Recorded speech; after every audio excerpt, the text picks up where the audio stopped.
Bonjour à toutes et à tous, bienvenue sur ma chaîne L'eau du feu. Pour celles et ceux qui ne me connaîtraient pas, je m'appelle Agnès. Ça va faire un peu plus de 5 ans que je partage avec vous mes tirages de tarot. Donc si vous êtes ici, c'est probablement qu'il y a un message qui vous attend. Dans cette vidéo, on va parler des énergies générales qui vous entourent. On va aussi aborder l'aspect carrière, finance, sentimental. On va se pencher sur le bien-être et on conclura avec les changements à venir pour les 2 prochaines semaines, sachant que ce tirage est intemporel. Si cette vidéo elle vous parle, n'oubliez pas évidemment de liker, de vous abonner pour ne pas manquer mes prochaines vidéos, et ça me permet aussi de me faire découvrir à des personnes autour de vous peut-être. Alors installez-vous confortablement, on va voir ce qui se passe pour vous durant les prochaines semaines.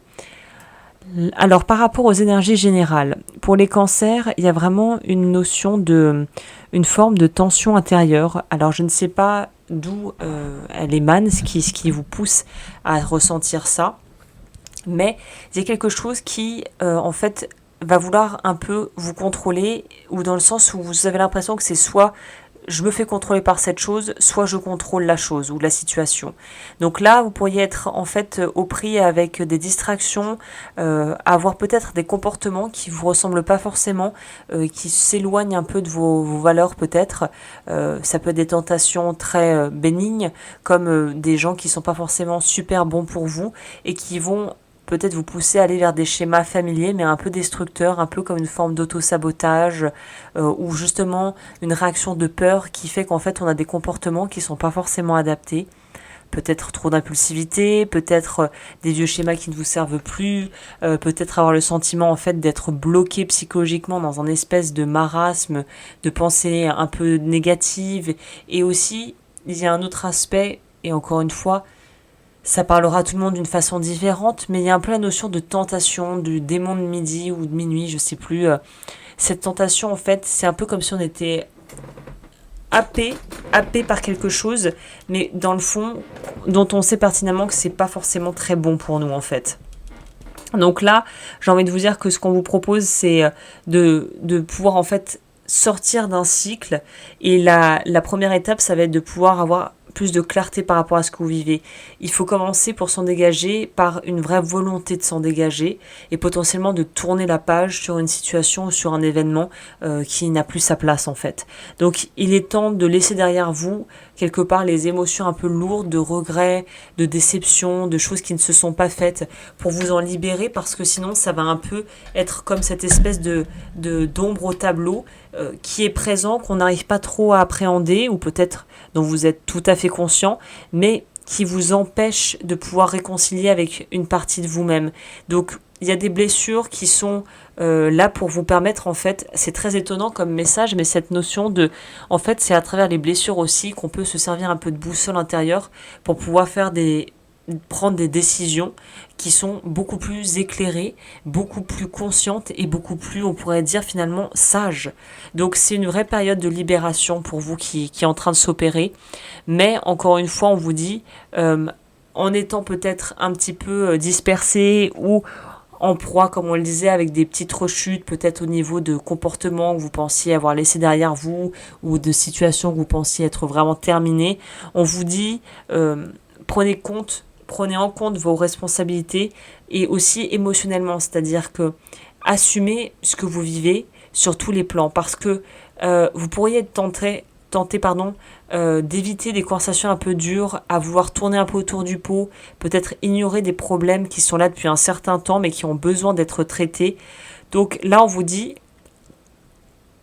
ne vous dispersez pas, acceptez cette phase un petit peu de remise en question, prenez le temps d'écouter finalement ce que votre cœur vous dit vraiment, et en fait on vous dit d'apprendre à mieux appréhender vos émotions sans vouloir tout contrôler, ce qui est le plus dur en réalité, comme souvent. Donc là, vous avez peut-être lutté, ou vous avez peut-être donné vraiment tout ce que vous pouviez pour maintenir un équilibre, mais maintenant, en fait, ça commence à devenir lourd, parce que vous sentez que l'équilibre n'y est plus. Et généralement, que ce soit dans les relations, ou même notre relation à nous-mêmes, si l'équilibre, on n'arrive plus à le tenir de par ce que l'on met en place, et que il n'y a pas de réciprocité, il n'y a pas d'échange donnant-donnant, et que au final vous êtes les seuls à faire des efforts, forcément ça ne pourra pas fonctionner. Donc là, j'ai envie de vous dire, il y a un point un point pivot, un point de transformation, et en fait c'est comme si, il y a une expression anglaise, je crois, c'est It takes two to tango. En gros, il faut être deux pour faire du tango, pour danser la danse, en gros.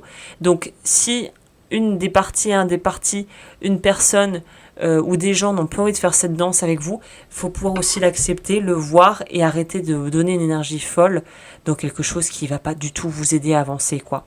Donc, une fois la prise de conscience un peu difficile passée, vous allez voir que vous allez pouvoir vous sentir beaucoup plus apaisé et beaucoup plus libéré, en fait, hein. Au niveau pro, on pourrait aussi ressentir un certain manque de structure, de clarté. Peut-être que vous avez l'impression de vous éloigner de quelque chose d'un peu plus traditionnel, parce que c'est vrai que les cancers sont quand même porteurs et évocateurs de certaines traditions, notamment au niveau familial. Et là, on vous dit, qu'est-ce que vous avez à perdre en voulant quitter un cadre qui est peut-être familier, mais qui finalement n'est plus adapté. C'est cette notion de déconstruction de vos croyances au niveau de ce que vous pouvez faire au niveau pro. Est-ce que vous êtes vraiment bien dans ce que vous faites? Est-ce qu'il faut redéfinir les priorités? Est-ce que, je sais pas, est-ce qu'il faut changer de voie? C'est des choses qu'il va falloir vraiment étudier durant les prochaines semaines. Donc voilà, vous pourriez aussi avoir envie vraiment de parfois baisser les bras, parce que si on a travaillé très dur pour quelque chose et qu'on voit pas les résultats immédiatement, ou qu'on n'a pas cette reconnaissance qu'on attend, ça peut être un peu frustrant d'avoir cette sensation en fait de pas être valorisé et vu à sa juste valeur.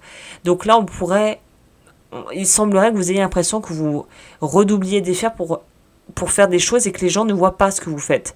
Donc là, le manque de reconnaissance, en fait, il faut vous dire que c'est une phase et qu'en fait, il y a quelque chose d'autre chose qui peut être construit peut-être derrière. Donc, en gros, il faut tenir bon, et si vraiment vous voyez dans un certain cas où vous vous défoncez et on ne reconnaît pas ce que vous faites, bah peut-être qu'en arrêtant de le faire, les gens vont commencer à voir votre valeur. En changeant la donne, comme je vous le disais, on veut trop faire et les autres peut-être suivent pas derrière, en faisant moins différemment, ou voilà, en remettant les choses dans leur contexte, peut-être que là ça va faire bouger les choses. En tout cas, la clé pour vous libérer de ce qui vous bloque actuellement, ça réside dans votre capacité à voir au-delà en fait des limitations et des limites que vous vous imposez, c'est-à-dire qu'il faut sortir peut-être de la petite boîte pour un petit peu justement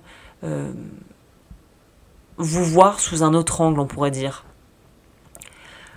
Au niveau de la vie sentimentale et relationnelle, qu'est-ce qui se passe? Alors, je vais parler des couples et des célibataires, comme ça on scinde pour plus de clarté. Pour les couples, pareil, petite tension liée peut-être à des mauvaises communications, à des quiproquos, des décisions qui sont prises trop rapidement ou à la va-vite. Là encore une fois, vous avez peut-être l'impression que votre relation, elle va dans une direction mais que vous n'avez aucun contrôle sur cette direction. Et en fait, ça peut vous donner l'impression qu'il n'y a rien qui bouge. Mais pourtant, c'est pas forcément le cas. Mais c'est juste que vous êtes peut-être coincé dans soit un schéma répétitif, qui semble être un peu la couleur de cette guidance, et qui vous pousse à réévaluer ce que vous faites et vos relations. Mais c'est vraiment quelque chose de passager. Tout ce qu'il y a à faire, c'est juste d'entretenir un dialogue sincère, bienveillant, et de pouvoir vous reconnecter à ces énergies d'amour, de respect, d'admiration, de confiance qui est dans la relation, et en fait de changer de façon peut-être de voir les choses, et peut-être de trouver, de façonner dans votre couple une nouvelle façon d'aimer, en fait, hein. Au niveau des célibataires, grosse phase de réflexion, besoin de réévaluer les relations passées, nouveaux chapitres, opportunités qui pourraient se présenter. Encore une fois, ça se maîtrise pas, c'est des choses qui arrivent. Et peut-être qu'il est important à cette étape, au vu de tout ce que vous avez qui est en travail, qui est en suspens, peut-être que c'est important de laisser du temps au temps et de pas se précipiter, en fait. Donc vraiment, prenez le temps de vraiment apprendre à découvrir les autres, à vous redécouvrir, et je pense que ça pourra qu'en être bénéfique pour vos relations, en fait, à venir. Au niveau du bien-être, alors là, vous avez l'impression de courir, de lutter à contre-courant, et peut-être que vous pourriez vous sentir un peu décentré, pas trop aligné sur vos objectifs, sur ce que vous sentez. Il y aura peut-être un peu de fatigue qui est liée à tout ce que vous portez, en fait, parce que je pense que vous portez beaucoup, donc c'est crucial de prendre le temps de reposer un cadre et de choisir ce qui vous apporte un équilibre et d'aller dans cette direction, en fait. C'est important d'être dans une acceptation aussi de vos propres limites, quoi. On pourrait dire ça comme ça. N'ayez pas peur de faire une pause et de vous accorder des moments de repos pour retrouver un équilibre et vous recentrer, on va dire. En ce qui concerne les gros changements à venir, remise en question, choix à faire, je pense. Vous avez peut-être repoussé certaines décisions, ignorer des choses que vous vouliez pas voir. Quand on dit, il y a cette notion de pas vouloir sur certains points aller se frotter ou aller dans des terrains un peu minés. Là, vous allez plus trop pouvoir passer à côté parce qu'il va falloir en fait agir et prendre des décisions. On pourrait parler aussi de certaines relations à réévaluer dans une phase de transition. C'est là aussi qu'on voit les autres autour de nous. Vraiment, si les liens sont forts, se renforcent, s'il y a quelque chose de profond, de durable qui est là, ou si les gens en fait prennent un peu la tangente quand vous commencez à avoir un peu des difficultés à gérer certains aspects de vos vies. Là aussi, pareil, notion de tri en fait qui est plus que salutaire au niveau des relations. Et peut-être à la sortie finalement la réévaluation va vous faire revoir les choses de façon globale et va peut-être vous pousser à changer de priorité. C'est ce qui semble être quelque chose d'assez prégnant dans votre guidance pour les 2 prochaines semaines. Donc voilà, j'ai envie de vous dire que pour conclure ce tirage, mes chers cancers, période de transformation assez profonde. On vous propose de prendre vraiment soin de vous, de faire face à des vérités qu'on a peut-être évitées, opportunités encore une fois à saisir au niveau pro et sentimental. Et rappelez-vous en fait que le doute est aussi, on pourrait dire, une invitation à pouvoir réévaluer les décisions et les chemins en fait que vous arpentez, que vous prenez, ce que vous entreprenez en fait, et à prendre des décisions qui soient plus alignées sur des besoins réels et pas sur une idée de ce dont vous pensez avoir besoin, si vous voyez ce que je veux dire avec tout ça. Donc voilà, rappelez-vous encore une fois que vous êtes aimé, je pense qu'il y a beaucoup d'amour, soutenu à un certain degré, donc prenez le temps de vous reposer, d'accueillir ce qui vient, de nourrir la confiance et de laisser en fait les bonnes surprises vous arriver à vous de façon simple. Voilà. Eh bien écoutez, je pense que j'ai tout dit pour ce tirage. Comme toujours, si ça vous a plu, n'hésitez pas à aimer la vidéo, à commenter, à vous abonner. Et moi, je vous dis à très vite pour de nouvelles vidéos.